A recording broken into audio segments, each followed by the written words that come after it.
There's a number attached to your face right now. Everyone who's ever looked at you has seen it. You're the only one who hasn't. Clavicular gave a guy his number on stream last month, pulled up his face, broke down his canthal tilt, his mid-face ratio, his gonial angle, rated him a 4. His girlfriend was sitting right next to him. She already knew. You're carrying the same gap between what you see and what everyone else sees. 8 signs give it away.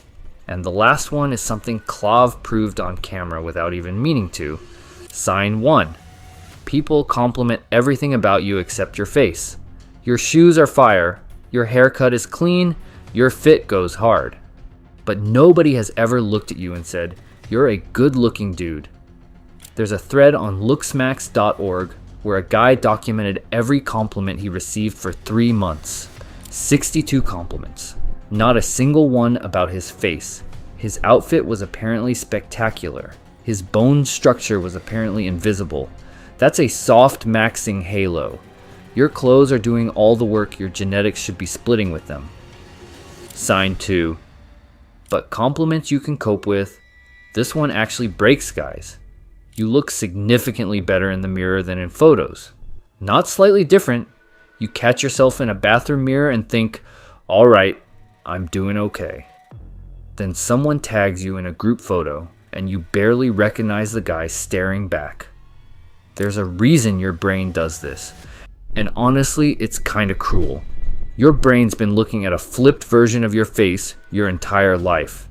It built its self-image around a version of you that nobody else has ever seen.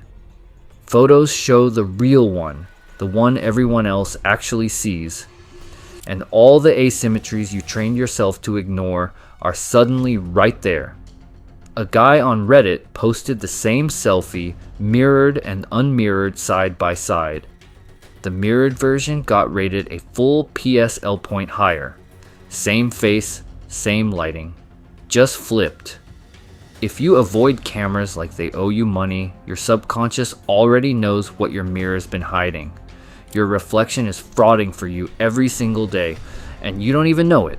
Drop your experience with this in the comments. I guarantee half of you just thought of a specific photo. Sign 3. But at least that's private. You suffer alone with that one. This next sign plays out live. In front of everyone. In group settings, people look past you. Not through you. Past you.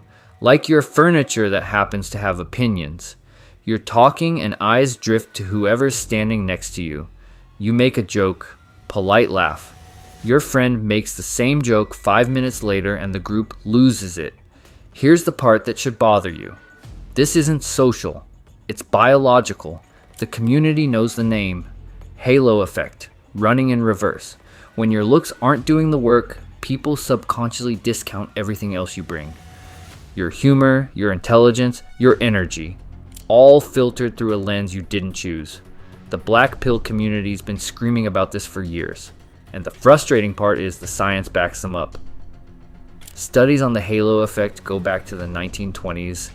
Documented psychology that nobody wants to admit applies to them. Sign 4. And if the halo effect is filtering you in every room you walk into, it's doing something worse in the rooms you haven't entered yet. These next 2 are different from the first 3. Not because the proof is better, because there's no counter-argument. None. You have never been approached or hit on by a stranger. Not at a bar, not at a party, not even a DM from someone who didn't already know you. Half the community says cold approaches don't happen anymore because of dating apps. The other half point out that their better-looking friends still get stopped at coffee shops. The difference isn't confidence, it's face. Clav gets mobbed in public now, not because he's approachable, because his bone structure talks before he opens his mouth. 0 unsolicited attention is the loudest feedback you'll ever receive, and it doesn't make a sound. Sign 5. Yet even that you can rationalize. Maybe I'm intimidating, maybe they're shy. But you can't rationalize this one. Your friends have never tried to set you up with anyone. Not once, not even as a joke. They've played matchmaker for everyone else. They've said, "You two should totally hang out," to literally everyone except you. They didn't forget, They looked at you, looked at the person, and decided you wouldn't be received well. And they did it to protect you, which somehow makes it worse. Other people have already rated you without telling you. Their silence is the rating. Sign 6. Everything up to now you could argue with, you could cope, you could explain it away. These next two you can't. Because they come from people with zero filter and zero reason to lie. Kids or drunk people have said something about your face that stuck with you. Kids don't have social filters. Drunk people lose theirs. If a child has ever pointed at you and said something to their parent, or a drunk stranger at a bar made a comment you still think about 3 years later, those aren't random moments. The looks-maxing community treats them like peer review. Unsolicited, unfiltered, impossible to rationalize. Sign 7. And right next to that, people give you unsolicited appearance advice, not style tips. Face-level suggestions. Have you thought about growing a beard? You'd look good if you lost some weight in your face. You should try a different hairstyle. Nobody walks up to a Chad and says, "Have you considered a different jawline?" That conversation doesn't exist. It only happens when someone looks at you, identifies a problem, and can't stop themselves from offering a fix. If people are volunteering fixes, they've already diagnosed the problem. You just haven't read the chart yet. Sign 8. This is the one I saved. The sign you can't debate, can't cope with, and the thing Clav proved on his own, streams without even trying. You get treated measurably differently than your better-looking friend in the exact same situation. Same restaurant, same store, same bar, same interaction. But the service is different. The energy shifts. The eye contact goes somewhere else entirely. Before Clav blew up, before the steroids and the bone smashing and the followers, he talked about this in one of his earliest streams. Walking into places with guys who were objectively better looking and watching in real time how differently they were treated. Same clothes, same attitude, same words, but a different face and a completely different reality. That gap is what launched his entire obsession with ascending. He watched the algorithm of real life play out in front of him, and instead of coping, he decided to reverse engineer it. Now watch his old content versus his current content. Not the subscriber count. Watch the way people respond to him, the way they move around him, the way conversations flow, the way eye contact holds. His face changed, and the world changed with it. You're watching a real-time, documented measurement of what happens when someone actually ascends.